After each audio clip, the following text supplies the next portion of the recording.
আকাশবাণী খবর পড়ছি রক্তিম ভট্টাচার্য। আজকের বিশেষ খবর, প্রতিরক্ষামন্ত্রী রাজনাথ সিং এবং মরক্কোর প্রতিরক্ষামন্ত্রী আবদেলতিফ লাউদি যৌথভাবে সেদেশের বেড়েচিরে টাটা অ্যাডভান্স সিস্টেমস লিমিটেডের প্রতিরক্ষা সরঞ্জাম উৎপাদন কারখানা উদ্বোধন করেছেন। বর্ণাঢ্য অনুষ্ঠানের মধ্য দিয়ে গতকাল নতুন দিল্লিতে ৭১তম জাতীয় চলচ্চিত্র পুরস্কার প্রদান করেছেন রাষ্ট্রপতি দ্রৌপদী মুর্মু। কেন্দ্রীয় কৃষি ও কৃষক কল্যাণ মন্ত্রী শিবরাজ সিং চৌহান গতকাল উত্তরপ্রদেশ এবং গুজরাটে গুরুত্বপূর্ণ কয়েকটি ডাল এবং তৈলবীজ সংগ্রহের অনুমোদন দিয়েছেন। বিদেশ বিষয়ক সংসদীয় স্থায়ী কমিটি গতকাল নতুন দিল্লিতে মার্কিন কংগ্রেসের সদস্যদের একটি প্রতিনিধি দলের সঙ্গে সাক্ষাৎ করেছে। এশিয়া কাপ ক্রিকেটের সুপার 4 পর্বের ম্যাচে পাকিস্তান শ্রীলঙ্কাকে 5 উইকেটে হারিয়ে দিয়েছে। আসছে বিস্তারিত খবরে। প্রতিরক্ষামন্ত্রী রাজনাথ সিং এবং মরক্কোর প্রতিরক্ষামন্ত্রী আবদেলতিফ লাউদি গতকাল যৌথভাবে মরক্কোর বেড়েচিরে Tata Advanced Systems Limited TSL এর প্রতিরক্ষা সরঞ্জাম উৎপাদন কারখানা উদ্বোধন করেছেন। ভারত ও মরক্কোর মধ্যে ক্রমবর্ধমান কৌশলগত অংশীদারিত্বের একটি ঐতিহাসিক মুহূর্ত হিসেবে বর্ণনা করে প্রতিরক্ষামন্ত্রী বলেন, এর ফলে টিএসএল এবং প্রতিরক্ষা গবেষণা উন্নয়ন সংস্থা ডিআরডিওর যৌথভাবে ডিজাইন করা দেশীয় প্রযুক্তিতে তৈরি হুইলড আর্মার্ড প্ল্যাটফর্মের উৎপাদন করবে। অনুষ্ঠানে প্রতিরক্ষামন্ত্রী বলেন, আত্মনির্ভর ভারতের দৃষ্টিভঙ্গি কেবল দেশের চাহিদা তৈরি করা নয়, বরং আন্তর্জাতিক ক্ষেত্রে উন্নত প্রযুক্তি এবং উচ্চমানের পণ্য সরবরাহের একটি বিশ্বাসযোগ্য উৎস হয়ে ওঠা। শ্রী সিং বলেন, ভারত ও মরক্কোর দ্বিপাক্ষিক কৌশলগত অংশীদারিত্ব এগিয়ে নিয়ে যেতে এই উদ্যোগ গুরুত্বপূর্ণ ভূমিকা পালন করবে। একই সঙ্গে আঞ্চলিক স্তরে নিরাপত্তা ও সমৃদ্ধি সুনিশ্চিত হবে, রপ্তানি সহযোগিতা ও কর্মসংস্থানও বৃদ্ধি পাবে।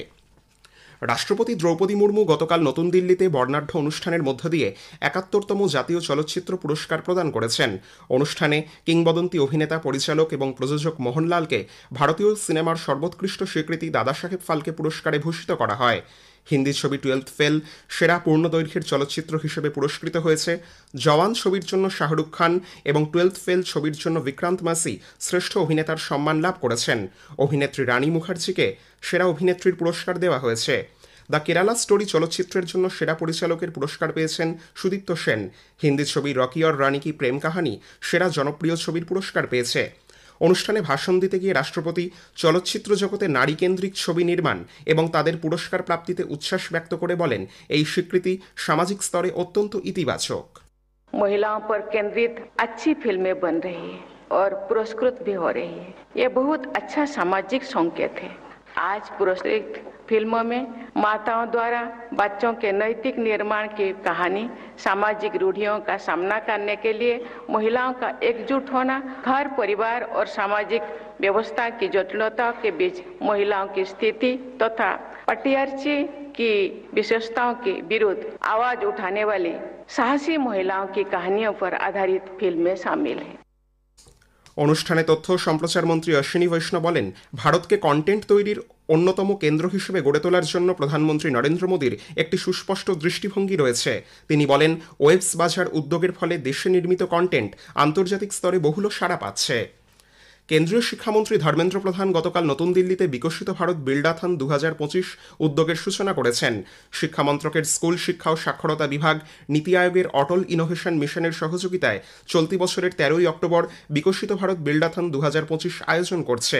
এই উদ্যোগ তরুণদের আত্মনির্ভর ভারত, স্বদেশী দ্রব্য ব্যবহার, ভোকাল ফর লোকাল এবং সমৃদ্ধ ভারত ভাবনার উপর পরিকল্পনা প্রস্তুত করতে এবং নকশা ও প্রোটোটাইপ তৈরি করতে অনুপ্রাণিত করবে। শিক্ষার্থীরা 6ই অক্টোবর পর্যন্ত বিল্ডাথনের জন্য নিবন্ধন করতে পারবেন। কেন্দ্রীয় কৃষি ও কৃষক কল্যাণ মন্ত্রী শিবরাজ সিং চৌহান গতকাল উত্তরপ্রদেশ এবং গুজরাটে কয়েক প্রকারের ডাল এবং তৈলবীজ সংগ্রহের অনুমোদন দিয়েছেন। একটি উচ্চস্তরের ভার্চুয়াল বৈঠকে সভাপতিত্ব করে শ্রী চৌহান বলেন, সংগ্রহ প্রক্রিয়াটি স্বচ্ছ, ডিজিটাল এবং কৃষক কেন্দ্রিক হতে হবে। এজন্য তিনি রাজ্যগুলিকেও নির্দেশ দিয়েছেন। তিনি বলেন, কেবলমাত্র প্রকৃত কৃষকরা এই উদ্যোগ থেকে উপকৃত হবেন। কৃষি মন্ত্রক জানিয়েছে, সম্পূর্ণ সংগ্রহ প্রক্রিয়াটি ই সমৃদ্ধি পোর্টালের মাধ্যমে ডিজিটালভাবে পরিচালিত হবে, যার ফলে কৃষকদের ব্যাংক অ্যাকাউন্টে সরাসরি অর্থ পাঠিয়ে দেয়া যাবে। কেন্দ্রীয় কৃষি ও কৃষক কল্যাণ প্রতিমন্ত্রী ভগীরথ চৌধুরী সরকারের পূর্বোত্তর সম্পর্ক সেতু কর্মসূচির অংশ হিসেবে 3 দিনের সরকারি সফরে সিকিম পৌঁছেছেন। দেশের উত্তর পূর্ব অঞ্চলে কৃষি ব্যবস্থার প্রসার এবং উন্নয়নমূলক উদ্যোগগুলিকে পৌঁছে দেওয়ার জন্য এই সফর। তিনি আজ সোরেঙ্গ সফর করবেন এবং একটি পর্যালোচনা সভায় যোগ দেবেন। খাদ্য গণবন্টন বিভাগ গতকাল নতুন দিল্লিতে ফুড কর্পোরেশন অফ ইন্ডিয়ার সঙ্গে একটি সমঝোতা স্মারকপত্র মৌ স্বাক্ষর করেছে। খাদ্য গণবন্টন উপভোক্তা বিষয়ক মন্ত্রক জানিয়েছে, এর উদ্দেশ্য খাদ্যশস্য সংক্রান্ত ব্যবস্থাপনায় আরও দক্ষতা উন্নয়ন এবং ক্রেতা সুরক্ষা সুনিশ্চিত করার জন্য কর্মক্ষমতা বৃদ্ধি এবং ভবিষ্যতের লক্ষ্য নির্ধারণ করা। কর্মচারী ভবিষ্যনিধি তহবিল সংগঠন ইপিএফওতে চলতি বছরের জুলাই মাসে ২১ লক্ষেরও বেশি সদস্য যুক্ত হয়েছে। সংগঠনের বার্ষিক প্রতিবেদনে জানা গেছে, গত বছরের জুলাই মাসের তুলনায় নেট পেরোল বেড়েছে ৫.৫৫%। সেবা পর্ব উপলক্ষে আজ শুনবেন বিশেষ আলোচনা সবার জন্য স্বাস্থ্য। আয়ুর্বেদ চিকিৎসক সুমিত সুরের সঙ্গে কথা বলেছেন সুস্মিতা মণ্ডল। সংবাদ বিভাগ প্রযোজিত অনুষ্ঠানটি শোনা যাবে রাত ৯:৩০ গীতাঞ্জলি ও ডিটিএইচ বাংলা পরিষেবায়। প্রধানমন্ত্রী নরেন্দ্র মোদী আগামী রবিবার ২৮ সেপ্টেম্বর আকাশবাণীতে মন কি বাত অনুষ্ঠানে তাঁর চিন্তাভাবনা দেশ বিদেশের মানুষের সঙ্গে ভাগ করে নেবেন। এটি হবে মন কি বাতের ১২৬তম পর্ব। খবর শুনছেন আকাশবাণী থেকে। আমাদের সংবাদ শোনা যাচ্ছে ইউটিউব চ্যানেল আকাশবাণী সংবাদ বাংলা, ফেসবুক ও ইনস্টাগ্রাম আকাশবাণী সংবাদ কলকাতা এবং এক্স হ্যান্ডেল AIR নিউজ কলকাতাতে। বিদেশ বিষয়ক সংসদীয় স্থায়ী কমিটি গতকাল নতুন দিল্লিতে মার্কিন কংগ্রেস সদস্যদের একটি প্রতিনিধি দলের সঙ্গে সাক্ষাৎ করেছে। সফরকারী দলে ছিলেন মার্কিন কংগ্রেসের ৫ জন এবং ক্যালিফোর্নিয়া থেকে ৪ জন। বৈঠকের পর সাংবাদিকদের স্থায়ী কমিটির চেয়ারপারসন শশী থারুর বলেন, সাম্প্রতিককালে H-1B ভিসা সমস্যা, উচ্চ হারে শুল্ক আরোপ এবং চাবাহার বন্দরে ভারতের কার্যকলাপ সংক্রান্ত বিধিনিষেধ থাকা সত্ত্বেও মার্কিন প্রতিনিধি দল ভারতের সঙ্গে দ্বিপাক্ষিক সম্পর্ক মজবুত করার প্রতিশ্রুতি ব্যক্ত করেছে। শ্রী থারুর বলেছেন, মার্কিন যুক্তরাষ্ট্রে ভারতের স্বার্থের পক্ষে সওয়াল করার জন্য প্রবাসী ভারতীয় সম্প্রদায়ের এগিয়ে আসা প্রয়োজন। ভারতের নৌবাহিনী প্রধান অ্যাডমিরাল দীনেশ কে ত্রিপাঠী আজ কলম্বোতে দ্বাদশ গল সংলাপে বক্তব্য পরিবেশন করবেন। ৪ দিনের সরকারি সফরের দ্বিতীয় দিনে গতকাল তিনি শ্রীলঙ্কার প্রধানমন্ত্রী ডক্টর হরিণী অমরসুরিয়ার সঙ্গে সাক্ষাৎ করে দুদেশের দ্বিপাক্ষিক প্রতিরক্ষা এবং সামুদ্রিক সহযোগিতা জোরদার করার বিষয়ে বিস্তারিত আলোচনা করেন। শ্রীলঙ্কার নৌ, বিমান বাহিনী এবং স্থলসেনার ঊর্ধ্বতন প্রতিরক্ষা আধিকারিক এবং কমান্ডারদের সঙ্গেও তিনি দুদেশের যৌথ প্রশিক্ষণ সহ নানা বিষয়ে কথা বলেন। কেন্দ্রীয় সংস্কৃতি মন্ত্রকের অধীনস্থ ইন্দিরা গান্ধী জাতীয় কলাকেন্দ্র আগামীকাল থেকে নতুন দিল্লিতে ষষ্ঠ দফার নদী উৎসবের আয়োজন করবে। কেন্দ্রীয় জলশক্তি মন্ত্রী CR পাতিল ৩ দিনের এই অনুষ্ঠানের উদ্বোধন করবেন।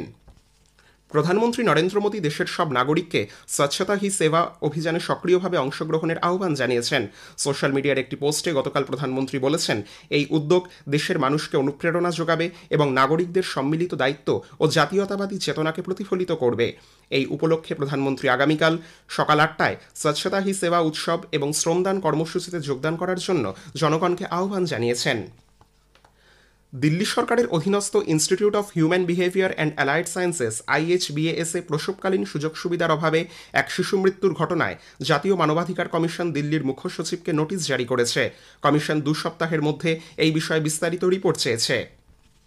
প্রবল বৃষ্টিতে বিপর্যস্ত কলকাতা সহ সংলগ্ন এলাকায় পরিস্থিতি ধীরে ধীরে স্বাভাবিক হচ্ছে।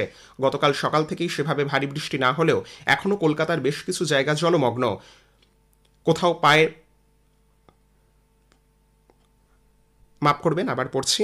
কোথাও লোহার পাত, কোথাও তার জলের মধ্যে পড়ে রয়েছে। গতকাল প্রায় সবকটি হাসপাতাল চত্বরেই জল ঢুকেছিল। গণপরিবহন পরিষেবা বিঘ্নিত হওয়ায় রাত পর্যন্ত নাকাল হতে হয়েছে সাধারণ মানুষকে। এদিকে বৃষ্টিজনিত নানা কারণে মৃতের সংখ্যা বেড়ে হয়েছে ১০। National centre for medium range weather forecasting গতকাল নতুন দিল্লিতে মহাকাশ দপ্তরের বাণিজ্যিক শাখা নিউ স্পেস ইন্ডিয়া লিমিটেডের সঙ্গে একটি সমঝোতা স্মারক মৌ স্বাক্ষর করেছে। এই সমঝোতা স্মারকের লক্ষ্য হল মিশন মৌসম প্রকল্পের অংশ হিসেবে ২টি সরাসরি সম্প্রচার নেটওয়ার্ক স্টেশন স্থাপন। কেন্দ্রীয় ক্রীড়া ও যুব বিষয়ক মন্ত্রী ডক্টর মনসুখ মান্ডভিয়া বলেছেন, আন্তর্জাতিক ক্রীড়াক্ষেত্রে ভারত এক কেন্দ্রবিন্দুতে পরিণত হয়েছে এবং বিশ্বমানের নানা প্রতিযোগিতা আয়োজনের ক্ষমতা দেশের রয়েছে।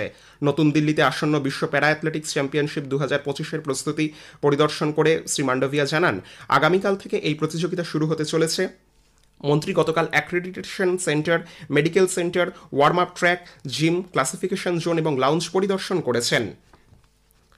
নতুন দিল্লির তুগলকাবাদে ডক্টর করণী সিং শুটিং রেঞ্জে ISSF জুনিয়র ওয়ার্ল্ড কাপ আজ থেকে শুরু হচ্ছে, চলবে ২রা অক্টোবর পর্যন্ত। পুরুষদের T20 এশিয়া কাপ ক্রিকেট প্রতিযোগিতায় গতকাল পাকিস্তান শ্রীলঙ্কাকে ৫ উইকেটে হারিয়ে দিয়েছে। সংযুক্ত আরব আমিরশাহীর আবুধাবির শেখ জায়েদ স্টেডিয়ামে সুপার 4-এর ম্যাচে শ্রীলঙ্কার দেওয়া ১৩৪ রানের লক্ষ্য তাড়া করতে নেমে পাকিস্তান ১৮ ওভারে 5 উইকেট হারিয়ে ১৩৮ রান করে। হুসেন তালাত ম্যাচের সেরা নির্বাচিত হয়েছেন। শেষ করার আগে খবরের বিশেষ কিছু অংশ আরও একবার। প্রতিরক্ষামন্ত্রী রাজনাথ সিং এবং মরক্কোর প্রতিরক্ষামন্ত্রী আবদেলতিফ লাউদি যৌথভাবে সেদেশের বেরেচিরে টাটা অ্যাডভান্স সিস্টেমস লিমিটেডের প্রতিরক্ষা সরঞ্জাম উৎপাদন কারখানা উদ্বোধন করেছেন। বিদেশ বিষয়ক সংসদীয় স্থায়ী কমিটি গতকাল নতুন দিল্লিতে মার্কিন কংগ্রেসের সদস্যদের একটি প্রতিনিধি দলের সঙ্গে সাক্ষাৎ করেছে। খবর শেষ হলো। এর পরের খবর 7:25 মিনিটে।